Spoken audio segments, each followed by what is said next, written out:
मनपा निवडणुकीच्या पार्श्वभूमीवर ठाकरे बंधूंची लगबग पाहायला मिळते। 3 जानेवारीपासून सभा आणि रॅलीला आता सुरुवात होणार आहे। कोणत्या मुद्द्यावरून राज ठाकरे उद्धव ठाकरे मुंबईकरांना आवाहन करणार हे बघणं महत्त्वाचं असेल। मनपा निवडणुकीच्या पार्श्वभूमीवर ठाकरे बंधूंची युती झालेली पाहायला मिळते। मराठीच्या मुद्द्यावरून ठाकरे बंधू एकत्र आल्यानंतर आता पालिकेच्या निवडणुकीकडे आता या ठाकरे बंधूंचं लक्ष आहे। 3 जानेवारीपासून सभा आणि रॅलीला सुरुवात होणार आहे। आपले प्रतिनिधी स्वप्नील जाधव आपल्या सोबत जोडलेले आहेत। स्वप्नील, आपण पाहतोय ठाकरे बंधूंच्या युतीनंतर आता आपण मुंबईच्या पालिकेकडे सर्वांचं लक्ष लागलेलं आहे। 3 जानेवारीपासून सभा आणि रॅलीला सुरुवात केल्या जाणार आहे। मराठीचा मुद्दा घेऊन ठाकरे बंधू एकत्र आल्यानंतर आता कोणत्या मुद्द्यावरून या ठिकाणी आता ठाकरे बंधू आपली तोफ धडाडणार याकडे लक्ष असेल।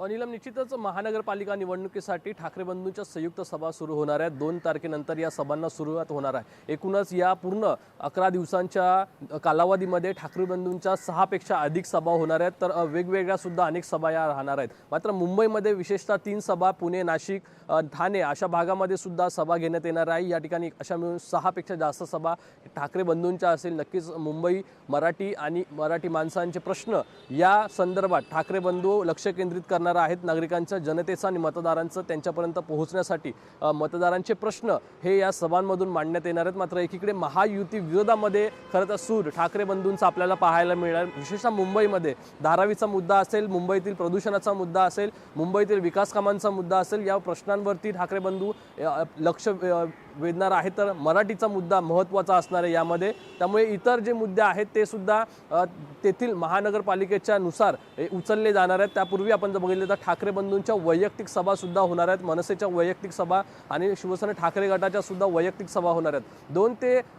2 ते एकूण 14 तारखेपर्यंत सभा असणार आहे। त्यामुळे संयुक्त सभा ही शिवाजी पार्क मैदानावरती होणार असल्याची शेवटची सांगता सभा होणार असल्याची माहिती आहे। मात्र एकूणच 11 दिवसांमध्ये 6 पेक्षा जास्त संयुक्त सभा ठाकरे बंधूंच्या आणि वेगवेगळ्या अशा अनेक सभा, या सभांचा धडाका आपल्याला खरं तर 11 दिवसांमध्ये पाहायला मिळणार आहे। नीलम जी स्वप्नील, तुम्ही आमच्यासोबत असेच जोडलेले राहा। आणखीन एका बातमीसाठी आपल्याकडून माहिती अपेक्षित आहे। बंडखोरी टाळण्यासाठी ठाकरे बंधू यांच्याकडून शक्कल लढवण्यात आली आहे। ठाकरे बंधू यांच्याकडून गुप्तपणे एबी फॉर्म वाटप करण्यात आले। मातोश्री आणि शिवतीर्थवर रात्री उशिरापर्यंत एबी फॉर्मचं वाटप झालेलं आहे। शेवटच्या दिवशी अनेकांच्या यादीकडे नजरा लागलेल्या आहेत। उद्धव ठाकरे यांच्याकडून आतापर्यंत 102 एबी फॉर्मचं वाटप करण्यात आलेलं आहे। आपले प्रतिनिधी स्वप्नील आपल्या सोबत जोडलेले आहेत। स्वप्नील, आपण पाहतोय बंडखोरी टाळण्यासाठी आता ठाकरे बंधूंकडून ही शक्कल लढवण्यात आली। रात्री उशिरापर्यंत एबी फॉर्मचं वाटप करण्यात आलंय।